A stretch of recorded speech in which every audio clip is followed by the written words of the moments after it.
রত্না দরজা খুইলা দেখা একেবারে থমকাইয়া গেল। তার একমাত্র পোলা আশিস, মা বাবা নাই, এমন গরিব মাইয়া গৌরীরে বিয়া কইরা ঘরে লই আইছে। দুইজনের গায়ে সাদা সিধা কাপড়, গলায় ফুলের মালা, আর গৌরীর সিথিতে টাটকা লাল সিঁদুর। হায় আল্লাহ, এটা কি করলি রে আশিস? সাত সকালে ভিখারির মাইয়াডারে বিয়া কইরা আমার ঘরে নিয়ে আইলি, আমাগো একবারও জিগাইলি না? মা, এটা গৌরী, তোমার বৌমা। আগেই তো কইছিলাম আমি ওরে অনেক ভালোবাসি, তাই বিয়া করছি। ওগো, শুনতাছ? আর কত ঘুমাইবা? বাইরে আইসা দেখো, তোমার পোলাডা নিজের জীবনটা শেষ কইরা ফেলছে। এটা কি হইল? আশিস তো সত্যি বিয়া কইরা ফেলছে। এই বিয়া আমি মানুম না। এই মাইয়াডারে এই হনি এই বাড়ি থেকে বাইর কইরা দাও। বাবা, গৌরী অনেক ভালো মাইয়া, সবাইরে নিয়ে মিলেমিশা থাকতে চায়। আমি ওরে মন থেকে ভালোবাসি। এইসব ভালোবাসা দিয়া সংসার চলে? চাল নাই, চুলা নাই, ভিখারির মাইয়া আমার পোলার কপালটাই পুরাইয়া দিল। মা, তুমি এসব কি কইতেছ? গরিব হইলেই কি মানুষ ছোট হয়ে যায়? গৌরীর গায়ে একটা গয়নাও নাই, তবু সে সম্মান নিয়ে এই বাড়িতে আইছে। মা, আমার সত্যিই কোনো গয়না নাই, কিন্তু আমি মন দিয়া এই সংসারটা আগলাইতে চাই। মন দিয়া পেট ভরে নাকি? ভিখারির মাইয়ার আবার গয়না, আবার বড় বড় কথা। মা, অনেক হয়েছে। আর একটা কথাও না, গৌরী আমার স্ত্রী, তারে কেউ অপমান করলে আমি চুপ থাকুম না। গৌরী, চলো ভিতরে যাই।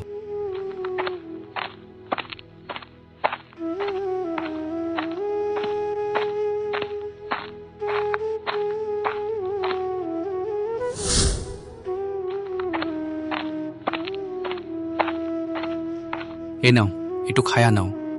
মায়ের কথায় মন খারাপ কইরো না। দেখো, একদিন সব ঠিক হইয়া যাইব।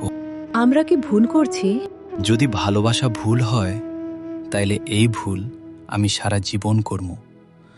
তুমি কোনো চিন্তা কইরো না। ঢং দেখার বাঁচি না। এই মাইয়াডা আইসা আমার পোলাডারে পুরো বদলাইয়া ফেলছে। আগে আমার কথা ছাড়া একটা পা ফেলতো না, আর এখন আমার মুখের উপর কথা কয়। না, আমি এইটা কোনোদিনও মানুম না। এই মাইয়ার শেষ দেখাই ছাড়ুম। এরপর থেকেই রত্না সুযোগ পেলেই গৌরীরে নানা রকম কষ্ট দিতে শুরু করলো। আশিসের সামনে ভালো মানুষের অভিনয় করত, কিন্তু আড়ালে গৌরীর জীবনটা দুর্বিষহ কইরা তুলছিল। একদিন দুপুরবেলা গৌরী গুনগুন কইরা গান গাইতে গাইতে পুকুর ঘাটে বাসন মাজতেছিল। এই সুযোগে রত্না চুপি চুপি পিছন দিয়া আইসা গৌরীরে জোরে একটা ধাক্কা মারল। গৌরী সোজা পুকুরে পইড়া গেল। অনেক কষ্টে কোনো মতে পাড়ে উঠল। পাড়ে উঠেই সামনে রত্নারে ফুল তুলতে দেখা গৌরী অবাক হইয়া গেল। মা, আপনি কি আমারে ধাক্কা দিছিলেন? এইটা আবার কি কস? চিল্লাইতাছস কে? বাসন মাজতে আইসা ভিজা ভিজা হইয়া গেছস কে? আমি নিজে পুকুরে পড়ি নাই মা, কেউ পিছন থেকে ঠেলা দিছে। এইখানে তো তোর আর আমার ছাড়া কেউ নাই। তাইলে কি কইতে চাস? আমি তোরে ঠেলা দিছি? আমি তো সেই কথা কই নাই মা। চুপ! বেশি কথা কইবি না, শয়তান মাইয়া।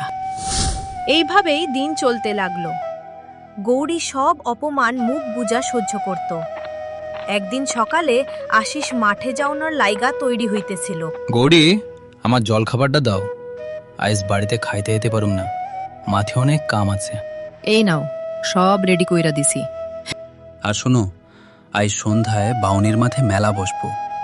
তুমি ওই লাল শাড়িটা পইরা সুন্দর কইরা সাজবা। আমি আইসা তোমারে নিয়া যামু। আশিস মাঠে চইলা গেল। গৌরীও সংসারের কাজে ব্যস্ত হইয়া পড়ল। রান্নাঘরের মেঝেতে আগে থেকেই তেল ঢাইলা রাখছিল রত্না। কিছু না জানাইয়া গৌরী সেইখানে পা দিতেই পিছলাইয়া জোরে পড়ে গেল। ও মাগো, মাগো, মুইরা গেলাম গো। মা, এইখানে তেলটা কি ঢাইলা রাখছে? আমি তো না দেখেই পা দিছি। খুব ব্যথা পাইছি মা, একটু দেখো না, অনেক লাগতাছে। আমি নাকি? আমার হাত থেকে একটু তেল পড়ে গেছিল। তুই অন্ধের মতো হাঁচ, এইটা দোষও আমার? গৌরীর পা অনেক ফুলা গেল। ব্যথায় সে আর উঠতেই পারতেছিল না। পড়ে গিয়া পায়ে চির ধরছে। কমপক্ষে 1 মাস পুরো বিশ্রামে থাকতে হইব। হাঁটা চলা করলে অবস্থা আরো খারাপ হইতে পারে। ডাক্তার সাহেব, ও ঠিক হয়ে যাইব তো? ইনশাল্লাহ ঠিক হইয়া যাইব। আমি ব্যান্ডেজ কইরা দিতাছি। এই ওষুধগুলো নিয়ম কইরা খাওয়াইবেন। ডাক্তার চইলা যাওনের পরও রত্নার মন গলল না, বরং গৌরীর প্রতি তার ঘৃণা আরও বাড়তে লাগলো।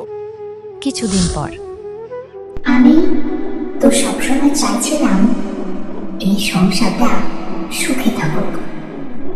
তোরে মায়ের মতোই সম্মান দিছি, তাও তুই আমারে বিষ খাইয়া মারলি। এটা কইরা তুই কি পাইছস? তোর এই পাপের বিচার হইবে। বৌমা, আমারে ছাইরা দে, আমি ভুল করছি, আমারে মাফ কইরা দে। এ হর, আমি তোর বৌমা না, আমি তোর পাপের বিচার। যে বিষ তুই আমারে খাওয়াইছিলি, আজ সেই বিষের আগুনে তুই পড়বি। তোর প্রতিটা পাপের হিসাব আজ এক এক কইরা নিব।